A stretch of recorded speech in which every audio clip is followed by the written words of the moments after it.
Welcome to the Cavity Podcast. Woo! With Jeff Green. Yeah. Sweet talks about nothing. Let's go. Hosted by a millennial, a true believer. You now tune into the biggest, a serial entrepreneur, talking about faith, self-empowerment, finding solutions to become the greatest, entrepreneurship advice, mental health, and guidance through experience. Bring them out, bring them out.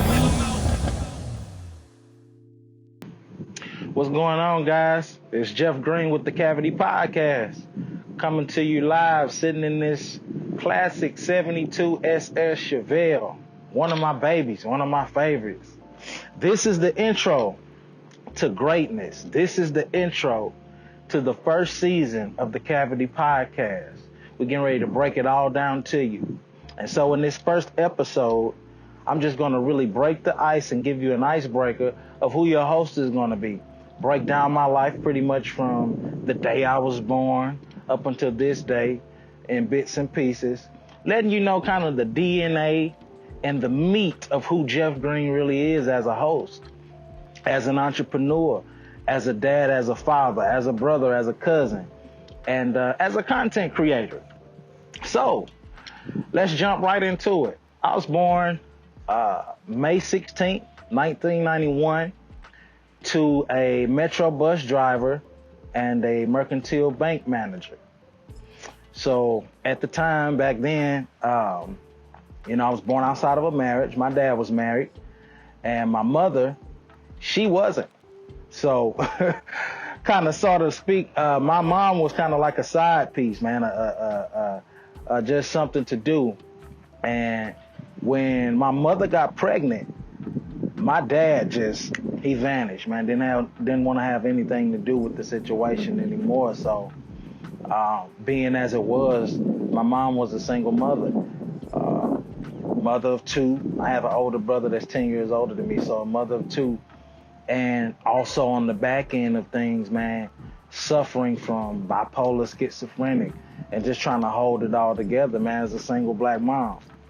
And so around 1 year old, things got so heavy and tough, man, to whereas, she was going through these certain episodes to where she just blank out. And having a 1 year old and dealing with those kind of, illnesses on top of, sometimes misusing and abusing substances, you know what I'm saying? I can remember stories about, me being left in the car for hours upon end. While my mom was trying to be a mom and do her own thing, and it just became too much for her to manage, So around 1.5, the state stepped in and said, hey, look, we got to do something about this situation.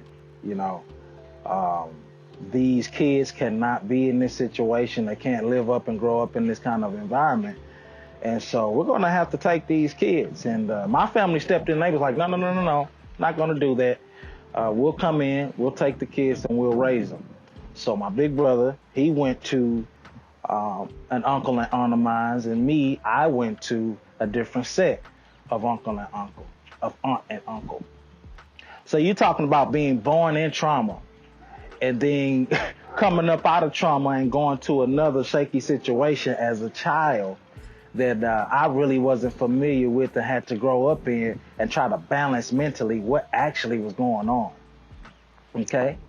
So coming into this household, this new household with my uncle and aunt, my uncle was master carpenter, fabrication worker, just an all-around hustler that taught me the value of sweat equity and hard work. My mom was a school teacher. For 40 years, she taught for St. Louis Public Schools. So growing up from the ages of 2 all the way up until 5, 6, 7, to whereas I started my educational journey in kindergarten and first grade, it's like I was exposed to all of these things early. I was exposed to education and systems early. I can remember times of sitting up in conversations and sitting in rooms where adults are balancing checkbooks and doing different things like this. Also, my uncle was an assistant pastor that raised me. And so being brought up in church and being brought up in Kojic and being brought up around faith and believing in the higher power is just something that I was born into. And so, being born into that situation and trying to balance things out early as a kid. The upbringing and stuff like that, it came with different narratives. It came with strong narratives. My family is from pretty much Gore Springs, Grenada, Mississippi. And back in the day, man, back in the sharecropping days, and I'm pretty sure a lot of black families can relate to this. We kind of took some of those beliefs and systems, even though they were heinous, even though they were hard, harsh, and rough. We kind of took those systems, man, and inadherently sprinkled them on the next generation, to the next generation, to the next generation. So some things that inner city kids have, and I'm from East St. Louis, we grew up in East St. Louis, Illinois. Some things that inner city kids were exposed to, I wasn't. So I didn't grow up in a house with a TV until I was 16. I didn't really grow up having friends and having a childhood until 16. There's a lot of times that in the household, a lot of things happen.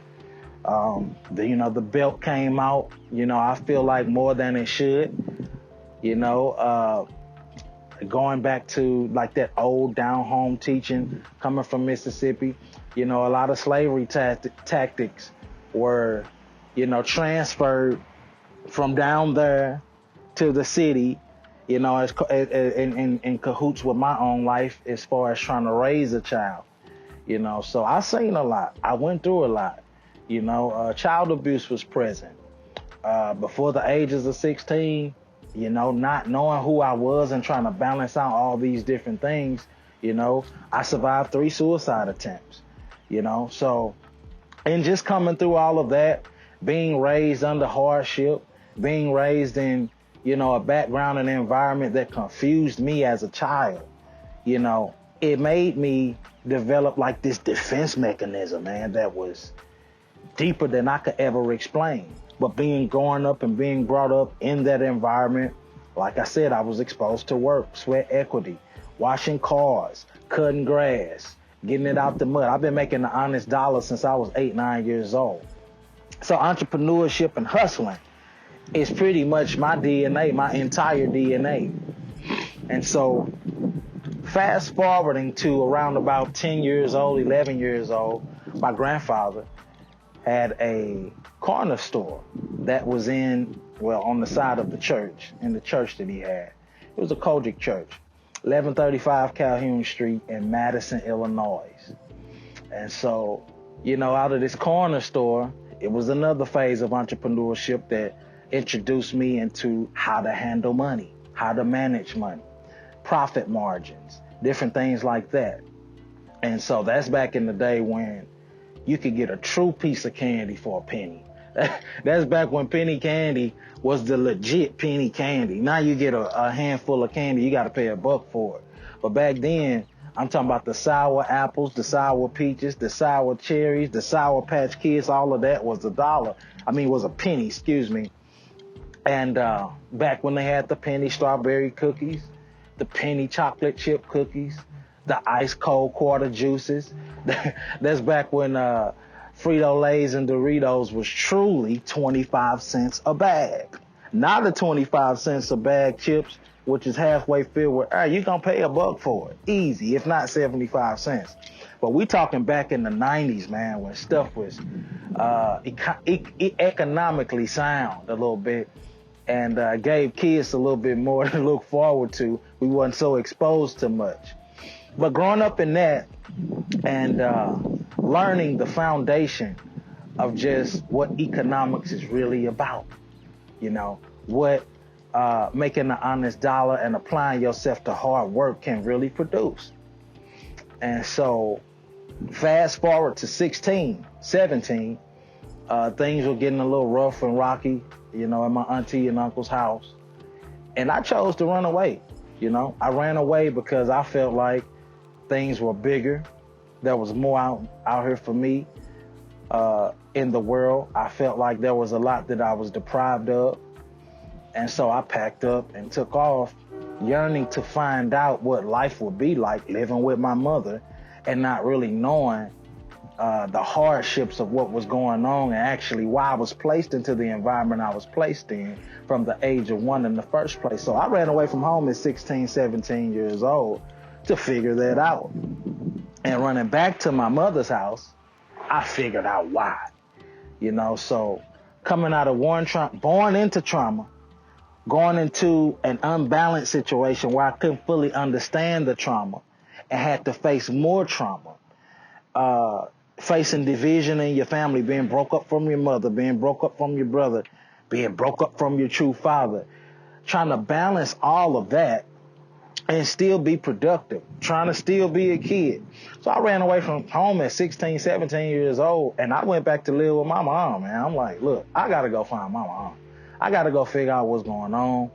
And when I went back to my mother's house, it all made sense, So you're talking 17, 18 years old, transferring from East St. Louis, Illinois High School. We call it East Side back home. Going to Belleville East, go Lancers, class of 08, go Lancers. So at that time, 17, 18, I'm balancing being my own man pretty much, because now my mother's situation is crazy. You know what I'm saying? So going from being a student to having to go home from school, and at times, man, having to pick my mom up off the floor from binging, from over drinking and mixing medication. So going from trying to balance being a student to being a student / parent to my mom, you know what I'm saying? So that sparked another piece of hustle in me. And so at 17, 18, I didn't really go into the real world of entrepreneurship because pretty much I could only be a product of the environment that I was in. So, I took homies and I took shelter with a few buddies, man, that showed me the drug game. And so I started selling, weed, dime bags, nickel bags, ounces. Started selling weed at 18, 19 on a 10-speed bike on the west side of Belleville. And reminiscing and going back is just so funny to look over how far I've came, man, and how much I've grown since then. But started out, my adult entrepreneurship, what really molded me and brought me to today, selling weed on a 10-speed bike on the west end of Belleville, ducking and dodging police, trying to make an honest living in what I thought, and also going through this thing of finding myself and feeling like, well, the more flashy I get, the more acceptance I'll have. Because I never felt like I was accepted, coming from adolescence on up until that point. So I felt like the more drugs I sold, the bigger I got, the bigger my name got, which was Preach at the time. I come from, that's my nickname, Preach, back home. So if I ever refer to that in future episodes, you'll know who I'm talking about. Preach was my street name. And so doing that, developing the name Preach, developing the flash, developing the style, coming from nothing, not being able to buy nothing, not being able to really wear the shoes that I wanted as a child and in high school. So when I started selling drugs, I just invested in my image, invested in my name. And at the time, that was all I had. I had no substance. I didn't even know who I was. And so as time grew on, I can remember growing in the drug game real fast. I've always had a good personality. Never been per se a street guy, but always had that personality, man, to whereas it smooths over and rubs over on all people. I could talk to a child like an adult. I can talk to an adult like a god or a king. That's just the spirit I have to breathe into people. And so, selling drugs on that basis and on that standard, it got me leaked into people that were bigger than me and that could bring me up. And so 2021, I found myself getting so big that, I'm trafficking dope from Plano to St. Louis on an Amtrak train, trafficking 10, 15, 20 pounds of marijuana on the train, going back and forth from Texas to St. Louis, and I always knew, I'm like, you know what, this is a beautiful city down here in Dallas. I don't know how I'm gonna move here. I don't know if I'll ever get out the hood enough or have a mindset enough to come here, but I know it's a dream. So back then, I just spoke it then. I'm like, I'm gonna live here one day. I know I'm just coming down here to get weed, to go back home and nickel and dime and make money, but one day, I'm gonna be down here in Dallas, man. And so time went on, and got a little loose in the streets, you know, got comfortable. And the next thing you know, I wound up in a court case. Somebody snitched on me. I ended up selling maybe 5 to 7 pounds of weed to an undercover over the span of a 30 to 40 day time period.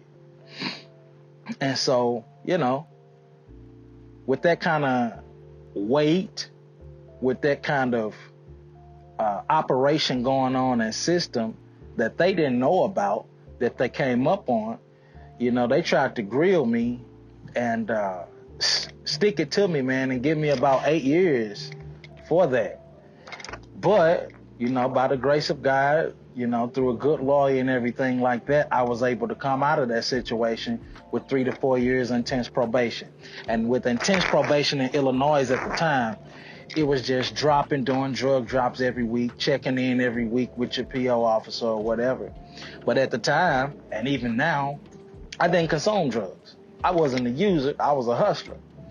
So that easily got lifted up over time. But through that case and all through that time, I am coming into being a father through all of this.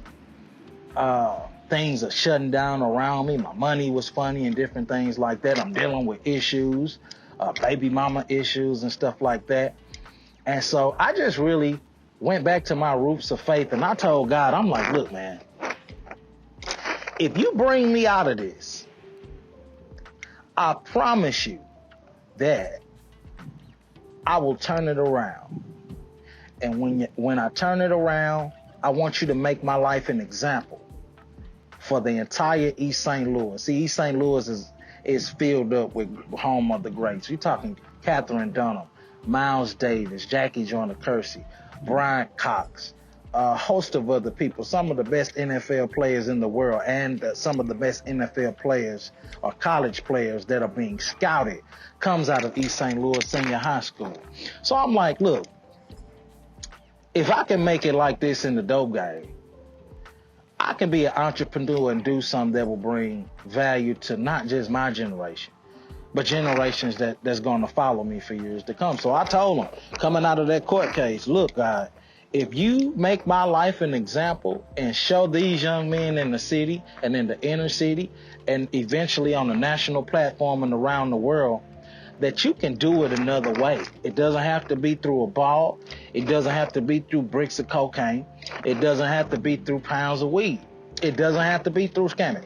You can put your mind together, and between your 6 inches, which is your 2 ears, between your 6 inches, if you can see whatever it is in your mind, you can hold it in your hand. So I made that agreement with God, like, look, give me a path. Give me the vision. I'll live it out. And so upon doing that, at the time, like I'm sitting in this 72 Chevelle, 2-door, I had a 4-door 72 Chevelle from Street Money. And that was close to all I had left on top of a couple thousand. So I'm like, look, let me start over. So I sold the Chevelle and bought an old heating and cooling van from my next door neighbor. Next door neighbor name was Red. He's like a father figure to me at the time. Bought that van and wrapped the van, went back to my roots of working in the corner store and started selling penny candy, chips, pickles, freezer pops. I became like the neighborhood candy man and bum pop man, but it was convenience wrapped into one little small beat up van. You know, I called it the candy store on wheels. And through prophecy, I got a cousin named Jerry, deep prophet, deep into the spirit, spoke it over my life that, man, this thing should be called the Sweet Tooth. I see it. So I went with it, the Sweet Tooth. Came up with the logo, and everything, and I just went for it. So started out selling candy and chips. Did that for about maybe 6 months to a year. And so with taking those profits, still had one foot in the streets though. Taking those profits, taking those, what I had in the streets, mixed that together and bought my first food truck. Okay? So now you go from selling candy in a van to selling candy in a food truck under the name The Sweet Tooth. And so now you got to think, at 21, 22, 23, coming from where I'm from, that's like a miracle. You know, you don't see that. You know, it's an unorthodox idea. And so there was a lot of pushback, whole lot of hate. You know, I had to do it on my own a whole lot of days. I had to build my food truck by hand a whole lot of days. I had to build my van by hand a whole lot of days. But I learned the art of marketing, Facebook ads, all of that. I had all of that working to my advantage. Reading a lot of books. Coming out of the hood, man, we don't read like we should. But I had that to my advantage coming from an educated background. Read and apply. Read and apply. So even on what I thought was a small scale with that food truck, in which I see now, that's one of the biggest things that ever happened in my life. So from a smaller scale of reading and applying how to market, profit margins, I was able to turn that food truck into like a mobile candy store. But seeing the market and seeing what the market catered to, which was pretty much kids and, you know, people that were smoking weed and inebriated all the time, I figured out like, man, look, I need to come up with something that I can make money from and make an income off of and be different with the Sweet Tooth brand and name with as far as food. Because if you're 70, 80 years old, I'm not quite sure if you want to just walk up and buy candies and chips all day long. You know, so my profit was limited. And so April 15th, 2015, I rolled out my first hot dog and nacho at a St. Louis Cardinal game, downtown St. Louis. Okay? Roll that out. Hit. Automatic hit. Man, it was a foot-long coney with grilled onions, grilled peppers. You had Italian pepperoni on that thing. You had chopped, smoked Bavarian sausage on that thing. You had banana peppers on that thing. And a sauce I call the Sweet Tooth sauce, which was a Chipotle ranch that I made from scratch. Oh, man, you talking about some good stuff. That's some good eating right there. You know, but all of this came from my mind. I seen it in my mind, and I was able to hold it in my hand. So that one dog and nacho, I stuck with that for probably about 6 months, man. And just started trying different things. Phillies, loaded fries, tacos, quesadillas, and things like that. You know, now you got to think as well, coming from a small area where you have to create, you have to fight off hate, and you have to be motivated all in the same token. That's a tough thing to do. That's a hard thing to do when you're an independent entrepreneur trying to make it on your own if you don't have the faith to believe in yourself to do it. So a lot of days, man, I'm on the food truck by myself, whipping up 3-star, 4-star meals, producing this stuff, man, at a prime area back home we call 25th and State. So on 25th and State, man, I'm out there just grinding, making a name for myself, fighting off hate, fighting off baby mama drama, fighting off child support, you know, different things, fighting off the IRS, you know, because I wasn't knowledgeable in all areas, but I just knew I had a grind and a passion to get things done. And so growing through that and figuring out like, look, man, the market that I'm in, it's okay, but I'll never reach my full potential here. So doing market research, man, I just was drawn to Dallas at the time, and we're talking about 2017 actually, 2017. At the time, and even more now, the Dallas DFW area is the biggest breeding ground for small businesses in the United States, not California, not New York, not Miami, right here in Dallas, which means if you can't come here in Dallas and make it happen, you can't make it happen nowhere. In Texas, everything is bigger. Now, talking manifestation and faith, I didn't know that 6-7 years prior in the case I was going through in transport, I didn't know that entrepreneurship would lead me back to Dallas on purpose, you know. So December 30th, father of 3, crazy faith, crazy ambition. I packed up and I told my family, look, if I don't go now, I'm going to bring in 2018. And with the stress that I'm facing, with the enemies I'm fighting, with the lack of creativity and the ceiling that I feel like I keep hitting, I'm either going to end up dead or in jail. So, December 30th, I packed up. At the time, I had a Ford F-350 I had built by hand. Food truck. 1989. Ran on diesel. It was the smack dab cold of the winter. I packed up. I had $150 in my pocket. And enough food in my truck to feed maybe 45, 50 people. So I'm like, you know what? I'm gone. Bid my kids goodbye. I promised them, look, what I'm doing down here in Dallas is not for the moment. It's for your future. It's for your kids. It's for my grandkids. It's for my grandkids. It's for the sake and for the fact of when they look at Jeff Green picture on the wall, 20, 30, 40 years from now, they're going to bust out crying like, oh my God, I thank God for granddaddy. I thank God for great-granddaddy. I don't know what happened back then, but the boat and the life and the lifestyle that we're living now, and whatever this tooth is, this whole family brand that we have now that he built, it was worth all of the suffering that he had to go through. So I moved here with that thought in mind. Okay?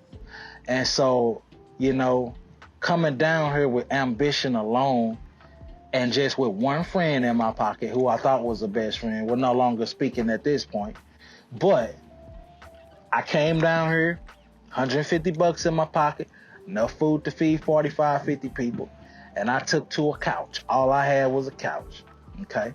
So over time, maybe 5, 6 months passed, maybe 8 months passed, and, you know, ran into trouble there. His baby mama started tripping, and it was a 1-bedroom apartment, so it was very limited on the space already. And so, you know what? I'm like, you know what? I can't be creative, even though I ain't doing nothing but selling plates and trying to run my brand and trying to start over as a man. I can't be creative in these situations and under these circumstances. Yeah, so I'm like, I just rather sleep in my truck and do it on my own.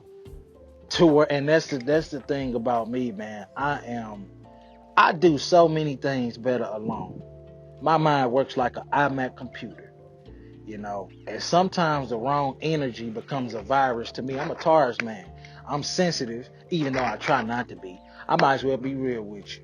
I'm sensitive, especially about my work, my creativity, and my family. And so when it comes to creating, I've went for so long being a creative and living in faith that when I feel like you're getting into my creative space, which is my mind and my flow, you got to go. That's just, you got to go.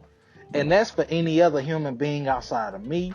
And sometimes I look in the mirror at Jeff Green and say, dude, you got to go. You doing some stuff that ain't in alignment. And so living under that, I got off the couch, man, and I just started sleeping in my truck. Over off of 360 in Mayfield, right behind the Super 8 hotel. It was a truck yard. The truckers went over there and slept. I'm like, well, I'm a food truck. I might as well go over here and sleep too. And so I went over there, man, and started sleeping. And it got so bad, but I was just so filled with ambition. I really wasn't looking at what it was. It got so bad that in the summer, I used to have to go and buy cutter candles from Walmart and fire the cutter candles up, because these mosquitoes in Texas got a greed spirit. They don't care where you at. They don't get you. They'll bite through your socks, overalls, and boots too. You know, so I had to get a cutter candle, put on the dashboard of the truck, leave the windows cracked just a little bit. Actually, 2 cutter candles, one on each end of the truck dash.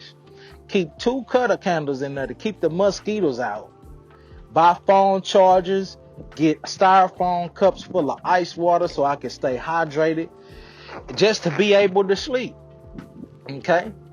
We talking about ambition and faith, leaving everything that you got and everything that you know to come to a big city, selling plates, talking about you getting ready to make it big or whatever. But that's what it takes. It takes cutthroat grind like that. It takes cutthroat ambition like that. Family can't go all the time, and that's just something you got to be cool with. I wrestled with it for a long time, but I figured it out after a long run. Man, look, a lot of that stuff, man, it affects your mental health. So a lot of people that you're familiar with, they just simply can't go. You know, you got stuff with your name on it that you haven't even tapped into yet, simply because, you know, you may have some people around you that you think is for you, but they ain't even feeding your mind right. They're not watering your brain. Their ceiling is so low that they haven't even been exposed to what you need to be exposed to bring the best out of it. And so sleeping in the truck, you know, between having to pay three, I come from three different baby mamas. I was busy in these streets. And not having to support a family like I should to talk to me and that was knowledgeable, I ended up being on child support since day one. So dealing with all of that and being up under all of that stress and pressure and still trying to be productive, still trying to be a man and thinking in my head like, man, I got to tap dance for the system just to be able to be a father, even though that's not the way it goes. And I learned that later. So working up under all of that, ended up getting a membership at Planet Fitness to be able to take a shower and to be able to do therapy. Now, my therapy is working out. I'm a little bit chunky now, but my therapy at the time was working out. So that's all I had. Food truck, gym, workout, and try to make a little money to spread over all of these things. Now, mind you, I'm running the food truck to make a living. It's not permitted at all. So I'm having to pull up at little hole-in-the-wall clubs. I'm having to post in Facebook groups just to make, a few dollars. I'm having to go by word of mouth and really make something out of nothing in order for me to cover my expenses, cover my clothing, cover washing my clothes. It got so bad, man, that I used to have to shop at Aldi's and buy $10 worth of this, $10 worth of steak meat, spend $5 on 2 double bags of shredded cheese, learning how to spread that out and make $10 a plate, buying 1 bag of fries, trying to stretch that, learning how to buy Walmart old hoagies that they put out that weren't per se old, but they ran past their time. I learned how to buy them hoagies for $1, split them up and make $40 per piece of hoagie off of $1. How to stretch that stuff, man, and how to hustle to build myself up here in Dallas, Texas, until I got what I needed to get to go where I needed to go, And so within doing that, within coming forward to the pandemic, I ended up, man, God blessed, I was able to save up enough money to get my first apartment. Now, mind you, coming from the court case, from trafficking dope, I still had an F on my report card. I was still a felon. And so I wasn't able to get nothing in my name out here in Texas. If you're a felon out here, unless you got a back door open, you can't get a bag of chips in your name, let alone an apartment. So I ended up running into this guy that gave me a chance at what they call a second chance apartment. It's apartments for people who just getting out of jail. Not a halfway house. It was actually an apartment. People who just getting out of jail that need a little time to work through their stuff to get their felonies right. People who got felonies, people who got bad credit. And it was in the thick of the hood in Dalworth, Texas, right in Grand Prairie. So in Dalworth, man, that was my first true apartment here. So coming through that, the pandemic hits, and the food truck that I'm running is still the Sweet Tooth. We still rocking and rolling. We still got funnel cakes. The funnel cakes were the dessert, and I was still selling, just a menu that was all over the place, trying to bring everybody in to make money. But I was actually stretching myself way too thin, making myself a mom and pop shop rather than a one niche project that can be scalable. And so when the pandemic hit, man, having the meat shortage, the trucks weren't rolling, everything almost came to a halt with everything being shut down. I had scored like $250,000 on the 2020 schedule that was just gone at the drop of a hat. And so I switched to a ghost kitchen. I turned my apartment into a ghost kitchen, to whereas you hook up with Uber Eats, you hook up with Grubhub, you hook up with Favor and Postmates, and use your actual apartment as a kitchen. I ran Facebook ads to that, which brought traffic to each of my platforms that I just named, which brought income on a daily and hourly basis right there in my apartment. So doing that and still facing a food shortage, I'm like, look, this coronavirus thing is serious. I don't know what tomorrow is going to bring. I don't know what next year is going to bring.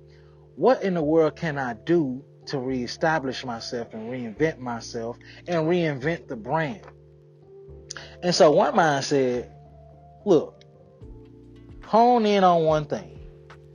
Take your funnel cake menu, make that menu an entire brand. It's a niche brand. It's what Texas needs. They don't have it. They need it on an everyday basis. And also, they cannot bring it the way that you're able to bring it. They can't do it. This is on you to do. So go ahead and do it. So I started over. Lost my food truck. And I started over. So you talking about reinventing yourself again. Going back to like moving and packing up on faith, like I said, in the food truck. Reinvent myself again, but on a profit margin basis. So what I did was took my funnel cake menu, remixed it, came up with different things and different variables that would make the funnel cakes catered to only a lane that the business could bring. And that business came out to be a business that operates today as Funnel Through. Okay? So I started out in a $40 tent I bought from Academy Sports. A $40 tent, a $5 bag, a $10 bag of pancake mix. And the water was free at the apartment. So all you had to do was add water and be creative. Okay? So, ended up doing that through the pandemic all the way up until 2021. And I was doing it. By now, I scaled up into my own, within a 6 to 7 month span, maybe 8 month span, scaled up into my own branded tent. So my tent had logos and pictures of the funnel cakes all over it and stuff like that. And still running a one-man band. Still 3-4 years removed from St. Louis. So I'm fighting with trust issues. I'm fighting with, having to get to know people to even work with me and all of that kind of stuff. And a lot of times, man, when you're doing it like that, when you're in transition like that, a lot of times, man, you go through it alone. And you have to build a system that's catered to being successful as a one-man band. And that's something that I did. And so, we started out with the branded tent and getting permitted in the way that I should. We ran a solid business, I did. And we started out at apartments and HOAs starting in 2021. Okay? So, Hazlitt, Blue Mound, Fort Worth, Saginaw, Arlington, Grand Prairie, all of that. I scaled the funnel cake business much more faster than I did with the sweet tooth because, like I said, it's one product offered in about 10 to 12 different ways, And so doing that, but still having a vision for the future, still studying stocks, still figuring out how to apply, because I don't know if I told you guys this, but I didn't complete the 12th grade. I ended up dropping out, but I went back and got my GED eventually. And since then, I haven't been back to school. I haven't been to college. I don't have a degree yet. So you're talking about life and learning and entrepreneurship. Everything that I've told you has been through experience. It wasn't taught. It was learned. It was earned. And so one day, this is about March in this year, March, I met a guy named Ronald Sterling. And Ronald Sterling introduced me to this portal. And the portal is an educational portal. It's a financial literacy academy called RPX by Marcus Barney, Recession Proof. I became a member of Recession Proof. And within that, being taught different literature, being taught different things, I learned how to take the money and savings that I had on the back end and build my credit up to whereas I could get loans to grow. I could get grants to grow. See, I didn't know all of this at first. And so growing and scaling within 7 to 8 months, and this is still 2021. I'm marching you all the way up until today, up until 2021, all the way up until this point. This summer, I was able to scale from the branded tent to my first food trailer, guys. Now, you talking about exciting. This is more excitement than any of the food trucks I ever had. This is more excitement than any of the pounds of weed I ever sold. This is more exciting than even getting the felony removed from my record. This is more exciting than anything because now I'm operating in a little bit of wisdom and knowledge versus just experience. And just to see wisdom and knowledge applied, fast forward to it being tangible. When you see that as a human being, man, that does something for you and to you. So seeing my first food trailer, really my idea coming to life, it, man, blew my mind. And so Funnel Through is a brand now that serves the entire DFW area on a gourmet scale. And you guys can go follow that at Funnel Through on Instagram. We're sponsored by that, even though it's my brand. It's a sponsorship too, because it's all in-house. So y'all make sure to go follow Funnel Through. Great things coming from Funnel Through in 2022. So be sure to follow Funnel Through. And so just on fast forward up until this point, even to this podcast, just retracing and backtracking 30 years of experiences, talking about trauma, talking about drama, talking about profit margins. We're going to be bringing in different guests that caters to what you guys probably should need and would need as a community, and just giving back, just feeding you guys based off of experience, bringing different things to you. And so the Cavity Podcast is really a derivative from my first food truck I did. You guys are listening to it. You guys are walking in it. You guys are living, breathing, and everything else in regards to that, to my jump off in the entrepreneurial game. And that's what Cousin Cavity is all about.